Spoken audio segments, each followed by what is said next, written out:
Without further delay, now my pleasure to call our keynote speaker, Dr. Cecilia K.Y. Chan. She is an associate professor, academic unit of social context and the policies of education, faculty of education. She is also the assistant director, innovation and support of Center for Enhancement of Teaching and Learning, the University of Hong Kong. She is presenting on Employability for the Future, strategic approach to competency development to ensure that your students outshine in this dynamic future. And this session will be chaired by Professor Dr. A.K. Enamul Haq, Department of Economics, Dean, Faculty of Business and Economics, East West University, Bangladesh. Thank you. I hope you can hear me. Thank you very much, Dr. Farzana. So this is been a very interesting session, and we have a great speaker. She is Professor Cecilia Chan. She is from the University of Hong Kong, and she's going to speak about the employability for the future, the strategic approach to competency development to ensure that students outshine this dynamic field. So this is probably the most relevant, given the fact that whatever future we had 20 years from now is already here. We are all online education. The complete education mode has changed. So let me welcome Dr. Chan and give the floor to present her speech. Dr. Chan. Thank you. Thank you very much, Professor Haig. I'm going to just see if I can share.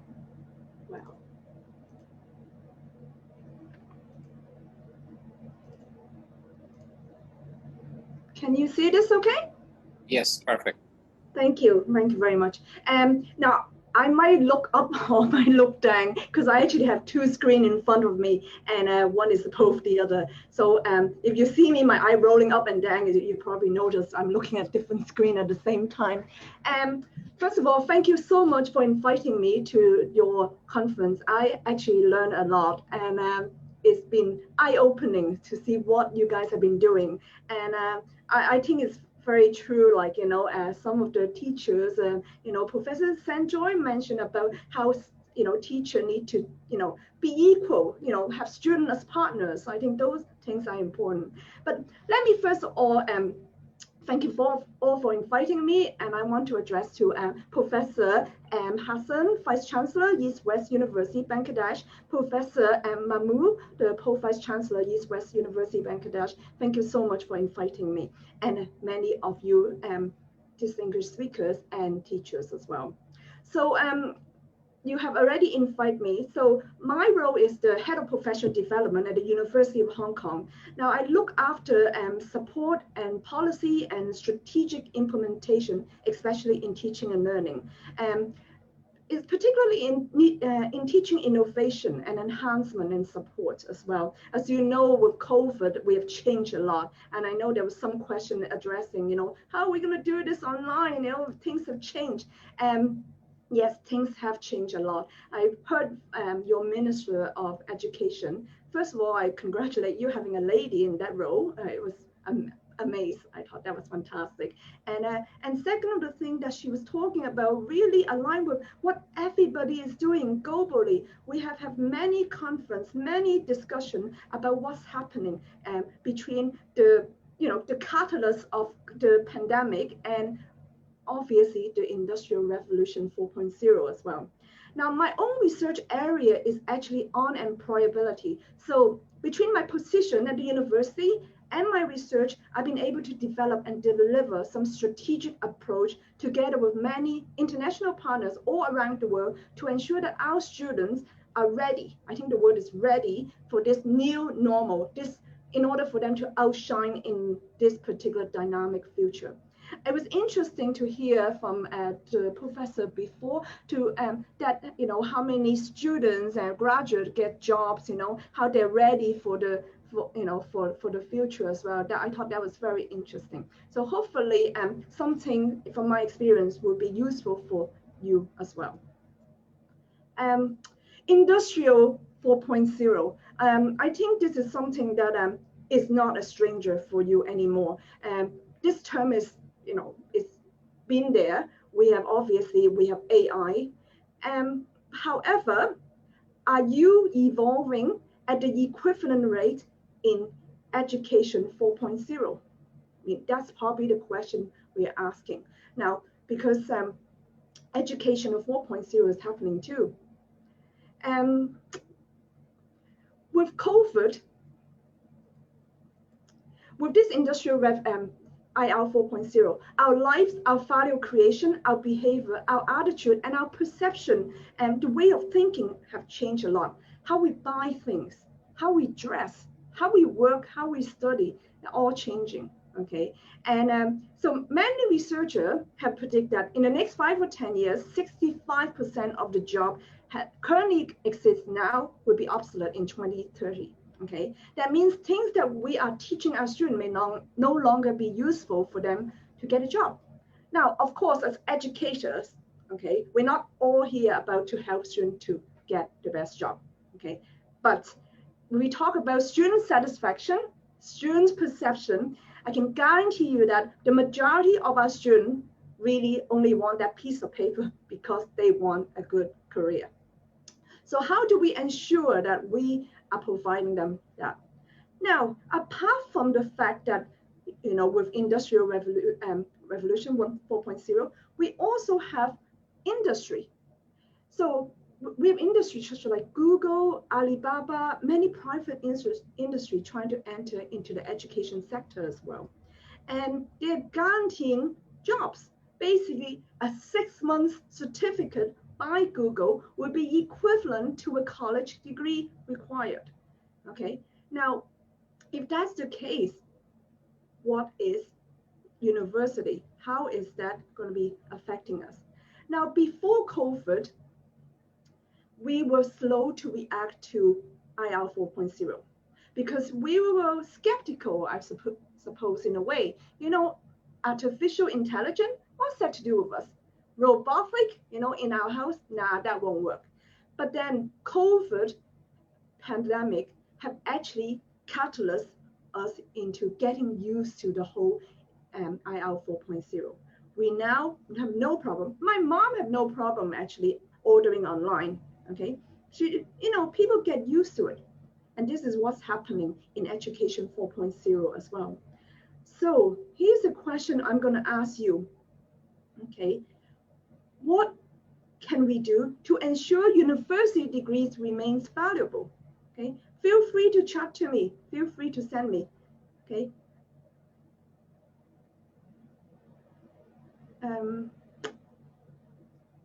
Yes. So you guys can hear me all right, is it? Because I see yes, some... yes, perfect, no problem. Yeah. So what would you think that, you know, to ensure university degree remains valuable? Anybody? Anyone want to answer? Just feel free to chat. Send me a chat. And if you feel want to just jump into the conversation, please do so as well. Anyone? We're all educators. We've been talking about this for a while now, you know. What are we going to do given that we have industry entering the education sector? We have online courses all around. What is it that we have to show others that is different?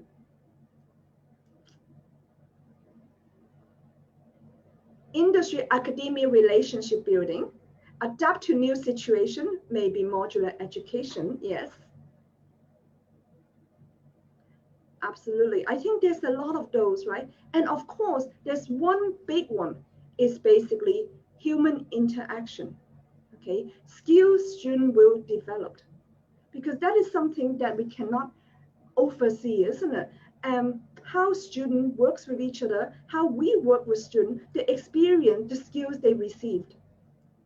Now, all these skills, right, is basically what we have been talking about. And I've heard loads of you guys, you know, from your own university, from minister, from professors, from your VC, PVC, all talk about employability skills.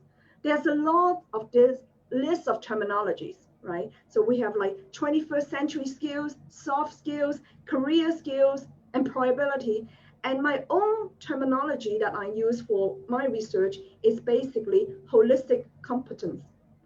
I like the word holistic. I've talked to many researchers and many experts on this area. Holistic is more like a whole. So apart from the generic skills like teamwork, self-management, creativity, the attitude is important, okay? The resilient, the hardworking, and the virtue, integrity, the honesty. So these holistic competence, right, are not just something we want to just our student to get a job, but also needed for society, okay, to become a well whole person. Now, so how are we helping our student developing these competencies? Now let's have a look at another perspective. You guys would have received from Dr. Basana, he have helped me to send out a survey for you. I've collected about 300 data, okay? One of the first questions I asked, well, their job title, okay? We have received a few lecturer because there's some teachers around who's in education, but we have CEO, we have managers, we have founder, we have civil servants, we have IT manager as well. And we asked them about their country of residence. So many from Hong Kong, quite a few from Bangladesh. We have from United States, Ireland, China, Singapore, and so forth. Okay, and the industry go from education to engineering to tourism to banking and so forth. So it's quite interesting. Most of them, okay, there's almost about 300 data, and most of them have more than a year experience. Only 4 people have less than 1 year experience. Now, I think the question we want to find out is, what are the important aspects you as an employer want to see on a graduate CV? Okay. Now, I think maybe 15 years ago, I remember doing something similar, a survey similar like that. And that survey actually told me that they still care about academic knowledge, academic achievement a lot. But this have changed, and this have changed significantly. And here's my result. Holistic competence achievement is by far much higher. They think basically generic skill, employability skills, 53% of the employer think they're the most important. And then we have work experience, internship, personality is important. Academic achievement only comes 11%. That's almost 5 times less than the generic skills. And I think that is something we need to remember. Others, right? What is in the others? The others are basically, they think maybe a record of all, a combination of all of them above, not just one.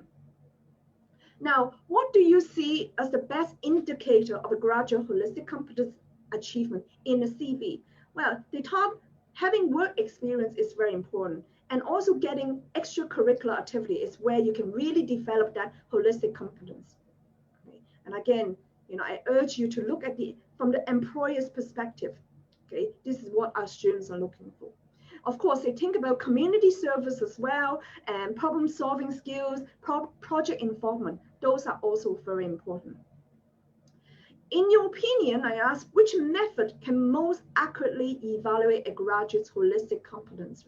They taught comments from community partners, such as employer, supervisor, and many of those. Okay, it's by far 69%, by far way higher than what they expect from maybe even teachers. Okay, so this is again something we need to think about. How can we document these things and showcase our students and provide them something, to show to their future employers?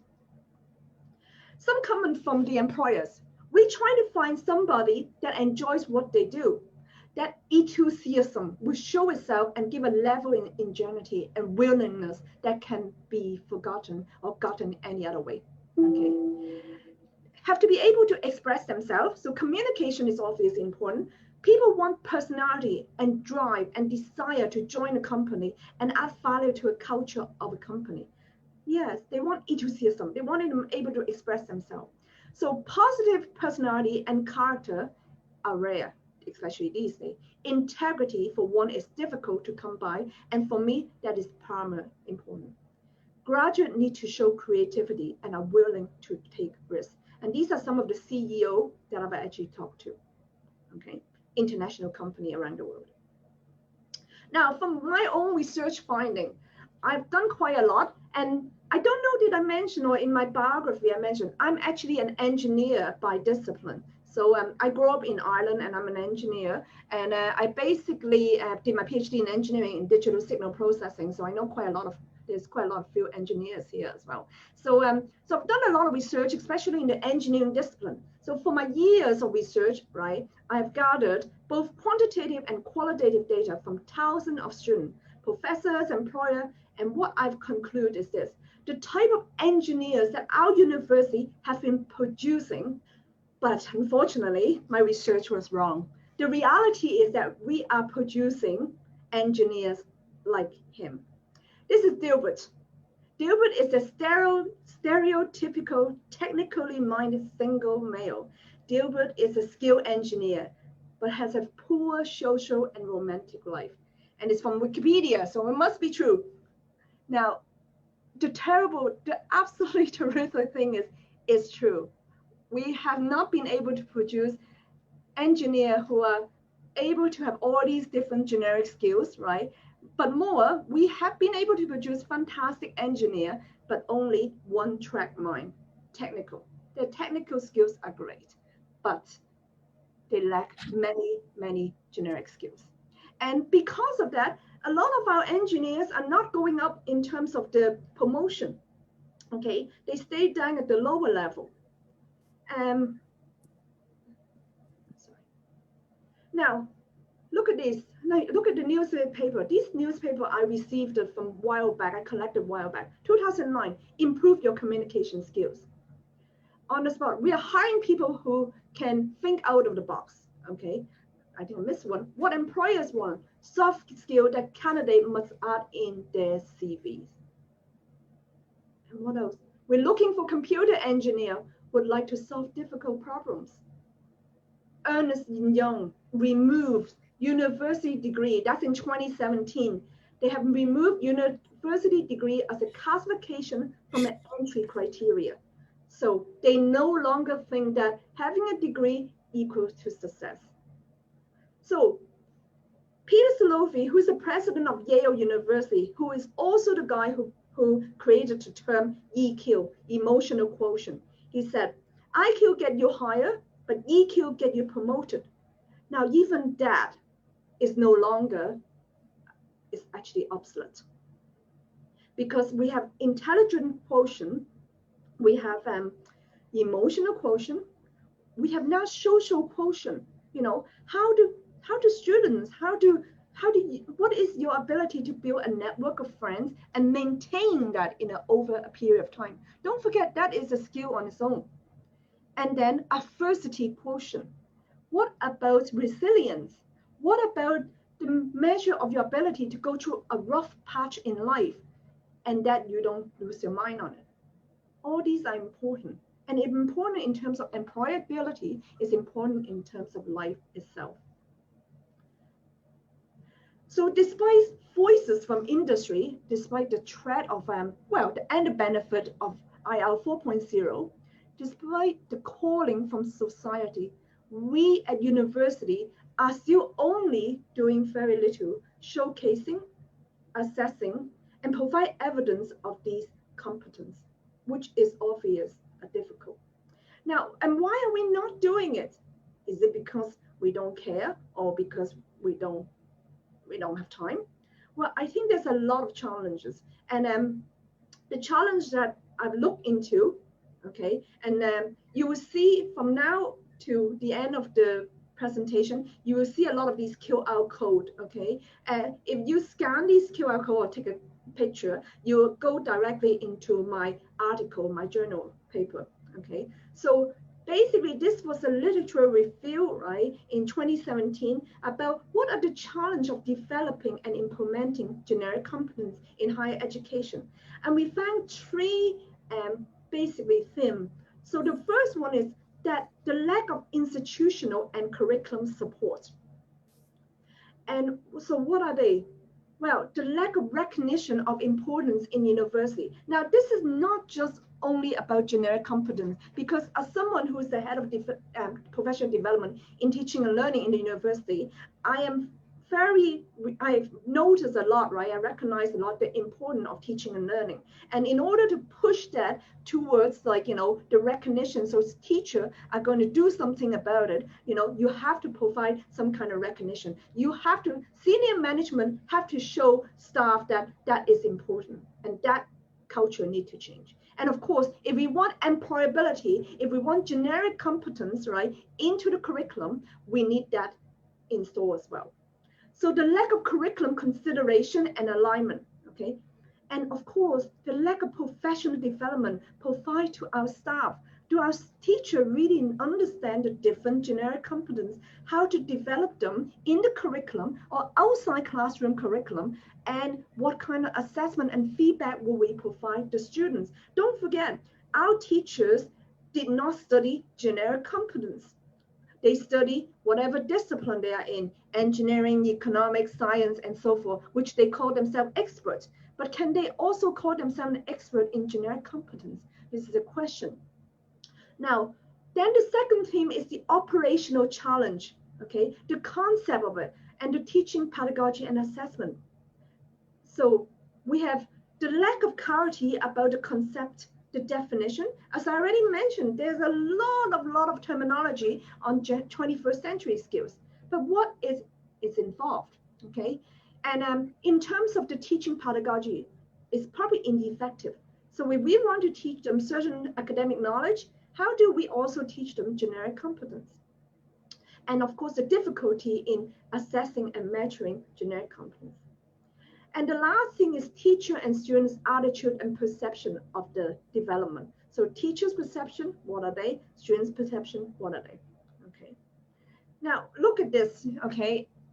All of you are in university, you remember these. You remember these, for those who are not engineers, you remember, oh no, not mathematics, trigonometry, sine theta, cos theta, right? Opposite over hypotenuse, adjacent over hypotenuse. Now, as I said, I'm an engineer, so I still use it when I was in PhDs. But in fairness, for someone who studied this in secondary or primary school, right, depending how advanced your country, have you ever used it again? Have you ever go to a supermarket and start measuring maybe the angle of of a shelf? You never do. However, how come when we were a student in maybe secondary school or even in university, we never raise up our hand and ask, why are we learning this? What is the usefulness of this? Okay. However, if I decide to do a course, I start to teach a course on, self-understanding or self-management. First of all, I don't think many students will join it. Okay. Now I'm talking about students. I'm not talking about adults. Okay. Adults might join it because they realize it's more important these days. But as a student, would they really care about generic skills, leadership skills?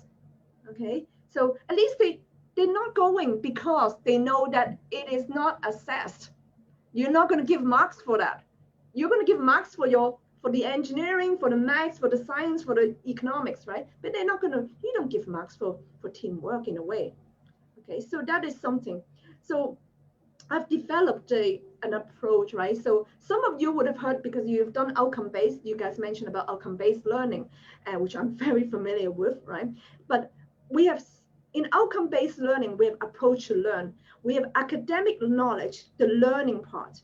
Service learning, if we don't teach well, right? If we are assessing students in a very service way, just memorize them, tell me what the theory is, do you understand it? That kind of really service.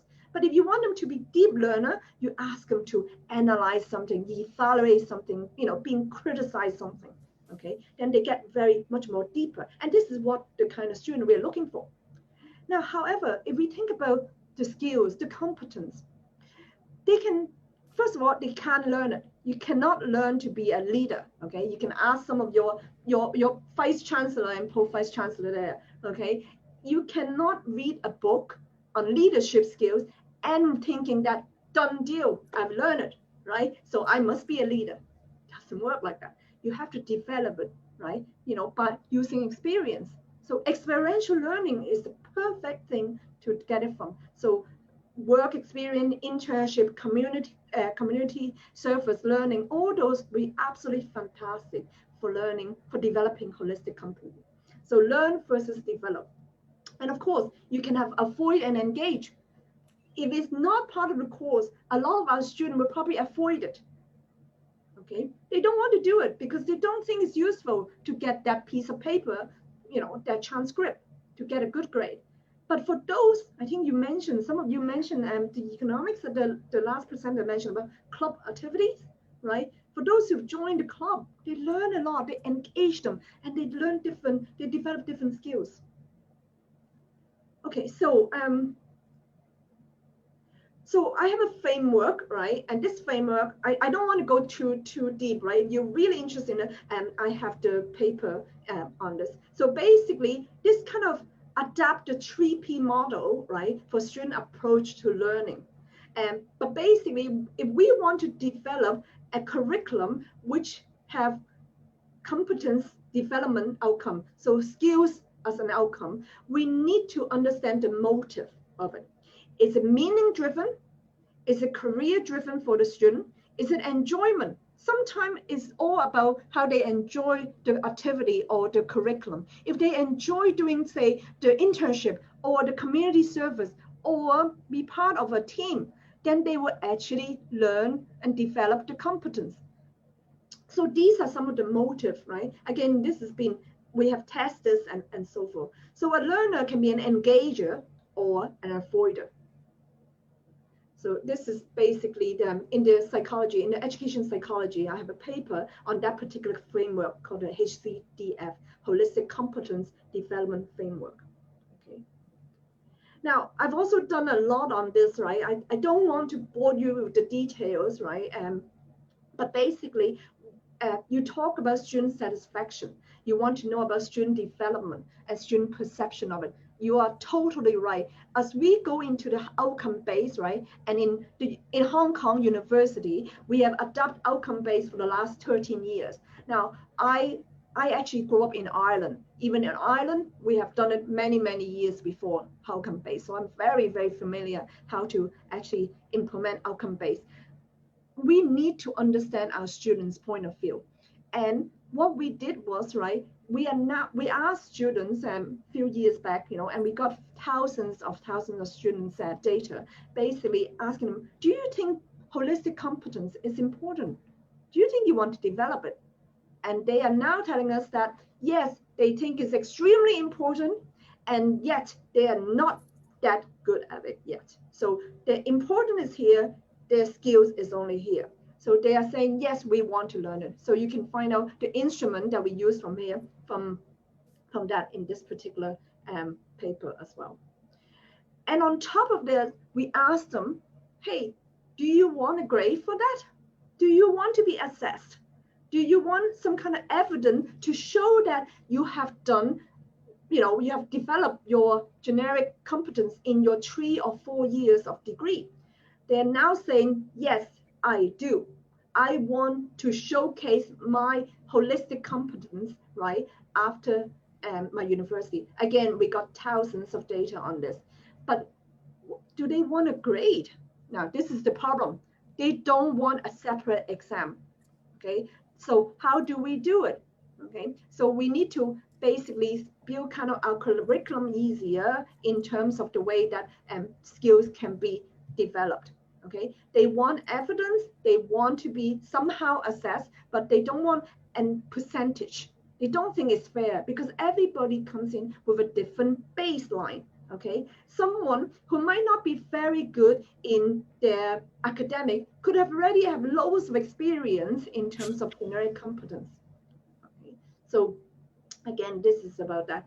And of course, it's always a big question to assess or not to assess, if I borrow from Hamlet and Shakespeare. Okay, so this paper is about, should we actually assess or not assess? Again, we asked the students' perspective. And they said, yes, we want some assessment, but not in terms of grade. Okay. Now, let me bring you back to this, okay? I'm from the University of Hong Kong, and in 2021, right, let me just mention a little bit about Hong Kong U. Hong Kong U ranked 22nd in the world overall in QS ranking. So we are very research intensive, and of course that's very important for us, right? But in terms of ranking, is it very important? No, it's not. But if you ask somebody else in senior management, yes, it is, right? It's always that question. But is it really important for our student? Give and take, probably important in terms of employment, I guess.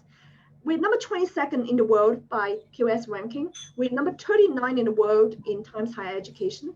We're number 1 university in Hong Kong. We were ranked the most international university, I think it's twice in a row by Times Higher Education. Now, we are the 9th highest employability ranking by QS, okay? So in a way, we shouldn't worry about it, right? I mean, our students are getting higher. That's what I would have taught, okay? However, we are still worried. In terms of what we're worrying is we no longer can really ignore.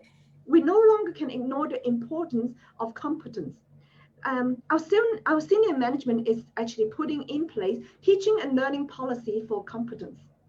And I've been working with many international partners, and we have come up with a process. So with UCL, with Glasgow, we have INTI, University of Malaysia, Queen Mary, Ireland, Ling Lang, Baptist U, Thailand, Sydney, many universities. And on top of that is not just, we call it International Partnership on Holistic Competence Association. We also have partners from different part of the world. We have industrial partner in international industrial partners. We have community partners. We have schools and nonprofit organization. Okay, all these, because what we are now going to do or doing is having micro credential for employability competence. Okay, so micro credential for employability competence. And what does that mean? Well, so we are providing a process for micro-credential for employability, okay? And this process is kind of like this.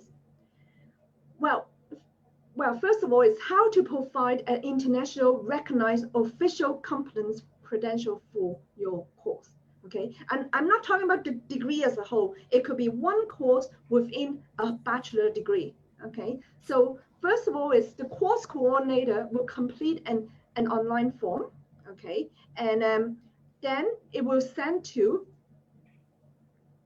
the credential team. They will have an initial check to identify what are the related competence to ensure it's satisfied with the criteria. Then we will together between the credential team and the course coordinator, they will work together and to discuss any changes required. Now, don't get worried, it's not like huge changes because we don't want everybody to get all worried, oh, I have to change all my learning outcome. No, it's not like that at all. You know, because we know that every course in some way will produce some kind of generic competence. It just, are you actually emphasizing it? Are you actually assessing it in some way that can provide some kind of evidence? The learning outcomes are also very important as well. Then documents are then sent to the competence credential committee. So we have international committee, including employers, you know, who are actually experts in and community partners. As you see from the employer, they really trust community partner and other employers. So we have a competence credential committee team. And then once it's passed, the course will be issued an official credential from the International Partnership of Holistic Competence Association. And what does that mean is, well, the courses which have an official credential will be internationally recognized, and the student can receive a holistic competence transcript. That's basically what it means, and that's what we are trying to do. So basically, apologies. Sorry, it's going back. Okay, so basically, we are trying to provide some kind of trust. Basically, this is the mission to create a trust, distribute, and share approach, right? That will become the standard for issuing, storing, displaying, and verifying generic competence credential. Okay, so for a learner, the generic competence credential will allow them to basically maintain and compelling a record of their lifelong learning achievement to share with employers or other organizations that they need to show, okay? Be more aware, now this is very important, be more aware of their strength and weakness in their competence. It's a recognized currency, it's transferable because it's recognized by many people. And receive your credential digitally, whatever it is, right? And own your credential forever. And it could be used and transferred. For institution, generic competence and verifiable credential would allow them to keep and distribute the learner record, right? In a way. And then it allow easy QA process and provide us a direct and indirect evidence. So I show you a very simple, so these are some of the badges and a very simple transcript. So you can see this is a very simple transcript with a spider web, right, showing them, you know, from their competence, right? There's 8 competence at the moment, and then from a glance of it, you can see, oh, they actually develop critical thinking and problem solving in internship, right? But especially in their capstone project, and for the internship, they learn a lot on moral values. Okay, and we also are working on the recommendation part from employers and outside external people as well. Now, just a little bit more on, because I know you were very interested in the learning outcomes, and I actually produced this in the last hour just to show you what's happening. Obviously, there's have to be some kind of alignment. So we have university graduate attribute as alignment. We call them educational aims. We have 6 of them. So you might have GA1, GA2, GA3, and so forth. Then align with your program, so your bachelor degree, program learning outcome. Again, we probably have 6 or 7 of those. And then after that, you have your course learning outcome. For course coordinator, they only have to worry about this part and this part. So then after that, they have the generic skills, they have the competence. So it's a teamwork, it's a leadership they can learn from. And how do we align? So I have a particular course. This is a sociology course, qualitative research method. So one of the course learning outcome is to formulate research questions and select appropriate research method to answer them. That is the course learning outcome. And in this particular course, the course coordinator have identified 3 particular competence in generic skills. So they can do problem solving. So students who have enrolled in this course, the learning outcome for generic skill will be problem solving, critical thinking, information literacy. Okay, and you can see this word assess here at problem solving. So the teacher think that problem solving can be assessed by whatever the way they have assessed. Okay, it could be by report, it could be by a project. I mean, I don't know at the moment, but basically this is assessed. The other one, the critical thinking and information literacy, are not assessed. So they're not going to showcase that, only showcasing the problem solving. The next one is course learning outcome 3, the apply ethical principle and variety of qualitative research method in conducting research. So they feel that they're able to develop, students will be able to develop moral values and information literacy. And again, moral values are properly assessed, okay, within that. Now, this is how we align them and showcase. And this is how it go through the international partnership of HC Association. This will be then going, yes, you are able to provide this, one course may not able to satisfy all generic skills. So we don't need it to, because a student go through 4 years, right, would run through a lot of different courses. So some will provide them problem solving, some will provide them critical thinking. So we only need to select a field for them to do different things. And I think for that, it's much, much easier for teacher to able to change without changing everything in their life.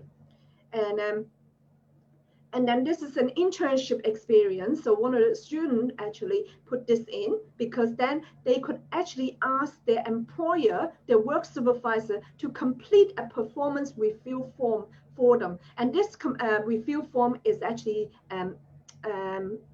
validated. So when they complete that, the employer would able to do that, and then they will actually get proper assessment of it again, validated. Okay, so basically that's some of my main points. I like to show you this very short video. I hope my time is okay still. Am I okay? So I want to show three more minutes if it is fine. Yes. Let me share this to you.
Sorry.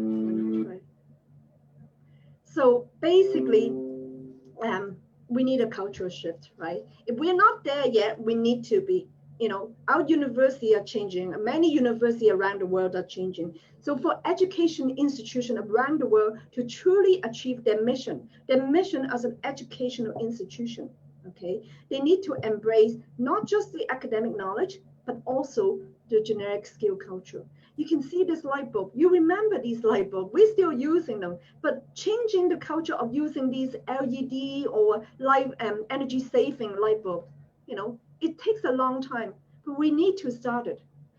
Highlighting the competence need to be part of our education, and that no longer be completely overshadowed by academic knowledge. Okay, so I invite you to join us. I invite your university to work with us to shift competence. And here's my address. Here's my email. Feel free to find me. And that's all I have. Thank you so much. Thank you. Thank you.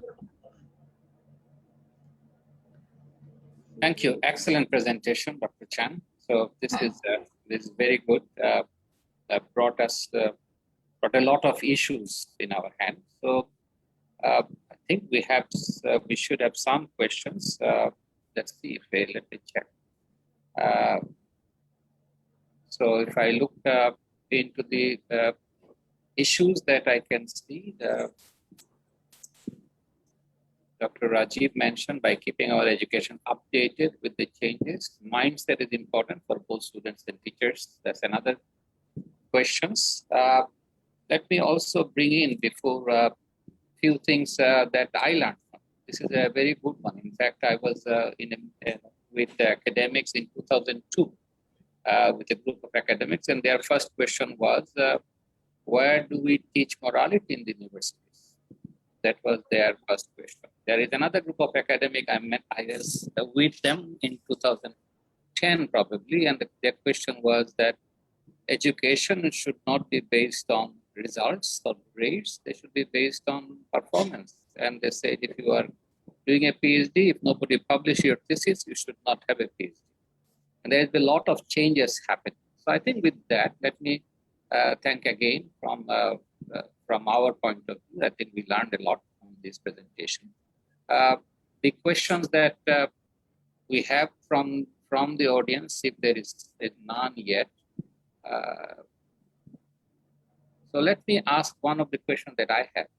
So outcome-based education, I understood from your experience that Ireland has done it long time ago. Hong Kong has been doing it and we are starting. So shall we start it or shall we forget about it? What is your advice? Are you happy with the outcome-based education in the last 20 years? Yes. No, I think outcome-based makes sense. Okay. It is difficult to start because it's a lot of bureaucracy, right? You feel, many teachers will go, oh no, another reform, right? I know because I went through that in Hong Kong and we started in 2007. I joined Hong Kong in 2008. Okay. It takes time, but now the mindset is actually much clearer, because we are now looking not just our point of view now, and this is what many of you mentioned, right, in your keynotes, right, that we need to look at students' point of view. We need to look at other people, other stakeholders' point of view, and by using outcome-based, it's clear. It's definitely clearer in that sense, and because it's step by step. Because otherwise, we don't have a system, right, which show us the whole picture, So when someone pull out the curriculum, right, they understand. And everybody, to be honest, I mean, if you don't use it, you'll be left behind. Probably, well, maybe that's the word, right? Because the whole world is using it. And accreditation body, if you have engineering, Washington Accord have used it many, many years ago, like 20, 30 years ago. So, I mean, they have to use it. So, and I know some accreditation body would need to use it, chemistry and so forth as well. So this is something, APEC need to use it. I think you're in economics, right? Yeah. So isn't it APEC? Yeah. There is a question, and this is from Dr. Rajiv again. Could you put some more light on the process and international agencies about course credentials? Yes, at the moment, that's what we are trying to do, right? So we have a number with international university joining me working on this particular partnership, right? Because we know that you're using only one university won't work. It have to be many universities working together, and we have that. And we also know that just university won't work either. We need international partner, and we have that. Okay, and we have to look at different lights. So basically, the process is not that difficult. In fact, we're trying to make it as simple as possible, and we're not trying to kick people out. It's not like that. It's not like, oh, your course is not good enough to be badged or to be credentialed. In fact, we are trying to make teachers be more aware of generic competence. Any course, right? I mean, I'd be surprised if I talk to any of your teacher, their course do not do any development of generic skills. I think, let's think about it. Is there any teacher could probably raise their hand up, right, and say, oh, I don't teach generic skills, or I don't develop that in my course at all? I don't think so. I think every single course, it just, are we emphasizing it? Is the teacher aware of it? Number one.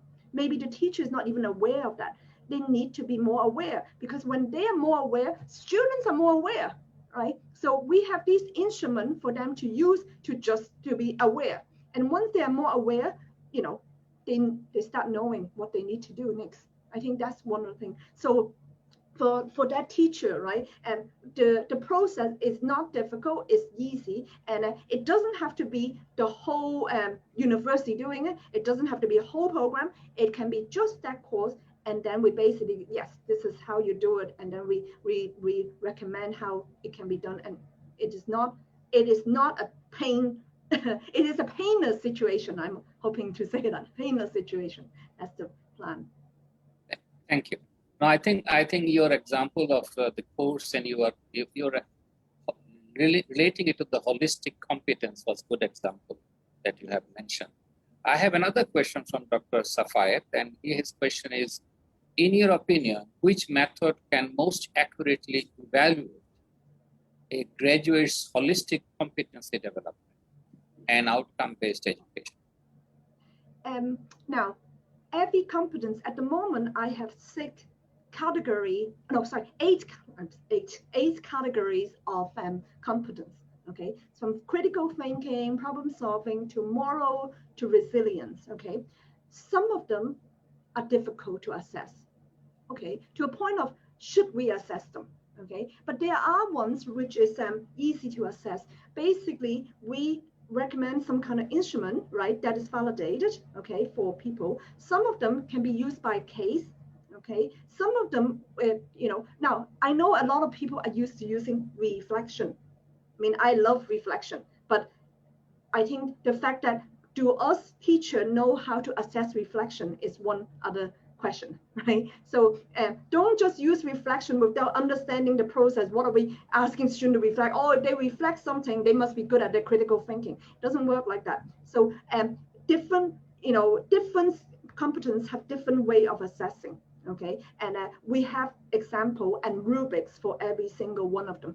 Okay, and that you can, so I can't tell you straight away which one is which, right? Because it depends on basically your course. If your course is to do with an essay, how could you can use the essay to do critical thinking, for example, and then we have different rubrics for that. So basically that's an example of it. Thank you. Thank you. That's a good way to address it. I have one more question that I'm very tempted to ask because of your background. And the question is that we know the American system, the grading, you have talked about grade-free education, issues, whether we should grade at all. And in American system, there is no mark-based grading. Whereas in UK system, that probably Ireland also, and we are also, we try to always compare marks and grades. What is because you are an educationist, what is your opinion? I think maybe from the employer's point of view, and we actually asked them, we can't get away from a number because that is easy to see. Okay, they don't want more than 2 pages of CV. Okay, so we need something easy to see, and that's a number. Okay, is it because we are used to it? Because Americans don't use it. No, American education never use a number. Yes, but they use GPA, right? GPA is there, but no, AA has nothing to do with marks. Yes, but they percentage, which is kind of quantitative. It's basically a quantitative way. But I don't think for generic competence, it need to be marks, right? Because when we look at employers, they're looking for recommendation. And recommendation, there may be and still some kind of but and recommendation could be a one-line thing to say, yes, Cecilia worked with me and she was extremely great at teamwork. It could be as simple as that. And anybody who recommends to somebody else, right? It's already, the way when you write a reference letter for your students, some of them you don't want to write for them because you just don't feel that they deserve. But so you write it in such a way, it's just like, yes, they have done the course here in my university, full stop, right? Or go to a mission and just say, yes, you did your 4 year. But there are some students that you really feel like, yes, they did so well. They really make the effort. They were a great team player. They were a leader, and you want to write something for them, right? And that would be the recommendation that they can receive. And it cannot be long. It cannot be long. So again, this is something, as I mentioned, it will be a recommendation in the transcript as well, recorded. In the transcript, you mean? Yes. Is it part of the transcript? I like your idea of that competency transcript that you have shown. Can you explain this a little bit, if you have some time? So what we are moving towards is basically a transcript showing the different competence, right? That, as I said, there's 8 competence validated category of competence, okay? And so how good they are at, where did they learn it from or develop it from? So they might have developed in internship, right? You saw the course alignment that I did. So they might have learned it in the development and have assessed, right? So they have developed it and assessed it maybe in the capstone experience. They might have developed and assessed it in one of the course in economics that they have done, So that is kind of a show chart, a quick chart to show that, and then underneath it would be the recommendation, maybe by the supervisor, maybe by internship that they got from their employers before, or, work manager. So they have that, but everything need to be condensed into 2 pages. And this is something the student would have the opportunity of say, they can then decide that I only want this teacher's recommendation or this professor or this employer's. They would decide because everything will be condensed in 2 pages. Thank you. I was just looking at one of the transcripts from an Indian school education system, and what they found out that they have the grades for the text, some of the courses, but in addition to that, they have a teacher's grading on soft skills in terms of individuals, group work, in terms of their social community services. So the teachers still write it, and the school teachers' writing appears on their school graduation transcript. So that is something they have added. I was surprised to see that. We didn't have it in Bangladesh. How about in Hong Kong? Is there something? No, nothing like that. We have something, but it's very, very shallow. It's like my children, I have three kids at home, and from primary to secondary school. If you ask me, kindergarten is the best. Yeah, good. Yeah, kindergarten. Yeah, because kindergarten always talk about those very good discipline. She have great working with other children. Exactly. Yes. I saw exactly the same thing at the school level in India. Yes, exactly. But we don't do that. In secondary school, it's starting to be a number, Chinese, mathematics, English, and that's not. Let's be honest. I was just at lunch earlier with 2 bankers, right? 2 very international bankers, and I asked them exactly, what do you want to see? We want to see them have obedience, right? And it's able to have that cup on. One of the banker said to me, I got this graduate trainee, first class honors, right, from an obvious respectable university, okay?